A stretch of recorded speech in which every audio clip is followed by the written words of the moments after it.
Yeah, tough, obviously tough moment, tough outcome. There's reasons why we didn't get the outcome we wanted. Credit to Ohio State and their ability to execute and on both sides of the ball. And obviously in the special teams, they made a field goal that mattered uh, at the end of the game. And so, we obviously didn't play the way we needed to get the outcome we want. But as I said to the guys in the locker room, there's not many words to say when everybody's hurting. I'm just proud of them, proud of what they've done. I'm proud of who they are, the way they represent themselves, and it's just an honor to be on this journey with them. I mean, there's going to be a lot of guys, seniors, that this was their final game with Notre Dame football, but they've left this place a better place, and very grateful to be on the journey with them. So. Again, Jack, come on up and join us. We'll go ahead and start our questions. Please let us get you a mic, and we'll take as many as we can. We're going to start right over here in the third row, slightly off to our left. Coach, to your left, their ability to slow the Riley Leonard-led running game after that first drive, were there adjustments they made? Was there something you guys could do to counter that? No, we couldn't. We couldn't run Riley every play. It's not right for Riley, and it's not going to sustain the success we needed offensively. And we ran him a whole bunch that first series, and you look at the second series, we had 2 penalties, which ended up forcing us to punt. And in the third series, we had the miscommunication with the muff snapped, and that's the end of the half. And so I think more than anything, it was 2 series after the first one. We didn't execute, and we had some self-inflicted wound that we have to clean up. Second half, we drove the ball. I thought we did a good job, with some tough situations. But we can't run Riley every single play, and that's not what the formula for success is. Follow-up, Jaden Greathouse's last 2 games, he's shown great growth from the regular season. What did you find in him, and what did Riley find in him in the second half? I think there was a confidence and connection between Riley and him. But as I said this before, production doesn't always reflect performance. It doesn't. Production is something that is a result of doing your job and the quarterback making a decision to throw you the ball and the offensive play that calls for it. But JG has been playing great all season long. Now just he's having some production to go along with how he's been playing. We're going to check our next question from over here by me in the first row on the far left. Marcus, you have an opportunity at the end in third down to maybe get the ball back and try to go score. What was the look there? I know you guys brought some pressure, and obviously it was a difficult assignment there for Christian to cover Jeremiah. What did you see there? Yeah, it was do or die. It was that type of down. If they run it, and they get a first down, we got to get them stopped. And we thought at that moment the best way to get them stopped is to run zero pressure. And you know what? Like, we have to have faith at some point that we can make a play. And there was times in the second half that we did in man coverage, but he's a heck of a player. He's difficult to cover. You want to play zone, and they'll find ways to pick you apart. You want to play man, they find ways to get him the ball. And so it's a talented offense. But that's that situation right there. Fourth row here on our left. Tyler Horko, Blue and Gold Illustrated, right here, Marcus. On 4th and goal, how tough was the decision to maybe go for it there or kick the field goal, and what was the thought process? Yeah, I think it was 4th and 9 or 10, and I just thought, instead of being down 16, let's try to go down 13.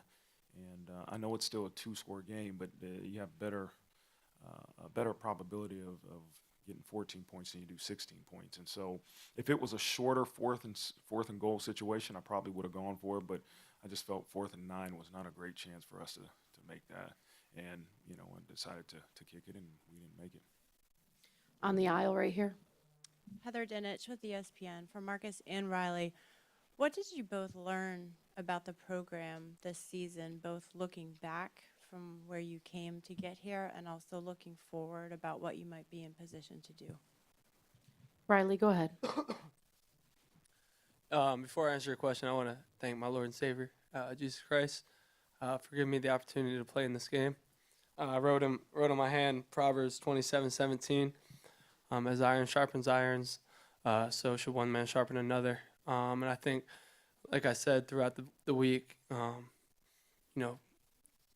us and Ohio State were the two teams who praised Jesus Christ the most, and I think that we strengthened each other in our faith, in our faiths through coming to this game and competing against each other.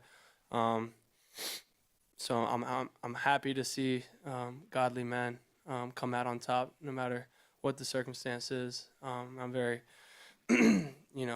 happy to praise Jesus in the lowest of lows as well. I think as far as this program goes, we've learned a lot. We've been through ups and downs. I've been through ups and downs. I don't even recognize the person I was before I got to Notre Dame.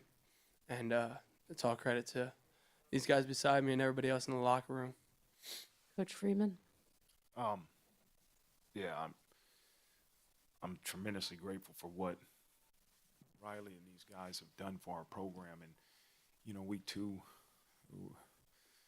it was a rough outlook, right? You go from the highest of highs to lowest of lows. And, the reality is we all had a little bit of doubt, but we all chose to work and we all chose to trust each other and choose to love each other and be selfless and put the team in front of ourselves. And they did it every week and every week. And you still had to trust beyond knowing if your work was going to get you the result that you wanted. And they continue to do it. And they put this program in a position to play for a national championship. And we didn't get it done. And it hurts. And my job is to figure out why, and I will. But I told these guys they've left this program better. I don't care if you're here for 1 year or you've been here for 6 years. Our program is in a better place because of the examples these two have set and many other leaders in that locker room. So the outlook of Notre Dame football is extremely high. As long as the people in that locker room that come back understand what it takes, the work these guys have put in, there's a lot of success in our future. Move over here to the second row on the left. Tyler James, Inside ND Sports for Riley. There was a report that you were puking after the first drive. What were you feeling after that first drive? Was that just exhaustion, or have you been sick? No, I just landed on the ball. Funny a couple of times. Wasn't feeling sick. Felt fine. Just landed on the ball. Felt a little awkward. No problem at all for me. We're going to come right over here, third row in the middle. Pete Sampson with the Athletic. Jack, I've asked you 70 games at Notre Dame. Could you speak to how you feel like you're leaving the program better than how you found it, and just sort of what this place has meant to you over the 6 seasons? I think when you look at the 6 years I've been here, what I remember is the people. From when I was a small, underclassman, just trying to learn the ways, looking at a Drew White, a Bo Bauer, to being a guy, running with my boys and JD and Marist, and then this year coming back and feeling like I had a chip on my shoulder and getting to meet, amazing guys like Riley coming in and just kind of go on the journey we went on. And to have Coach Freeman, yeah, it's about the people. It's the people that's made this place different, and it just shows where this program's heading. The people in this building are the best, absolute best. Right in the middle on the left. Jay Busby, Yahoo Sports. Riley, in addition to falling on the ball that first drive, could you take us through it from your perspective, from starting out to getting into the end zone?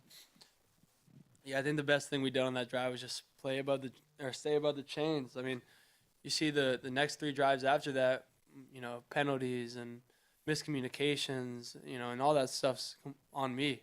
That first drive, we just came out and played Notre Dame football. Took advantage of our matchups when we had to. We just drove the ball down the field, used me to run the ball a little bit, we used the running backs to run the ball. Everything was just clicking. And then, the next couple of drives, maybe I got relaxed a little bit, and I can't let that happen. And I apologize to to everybody. The way that I played after that drive in the second quarter, because it's unacceptable.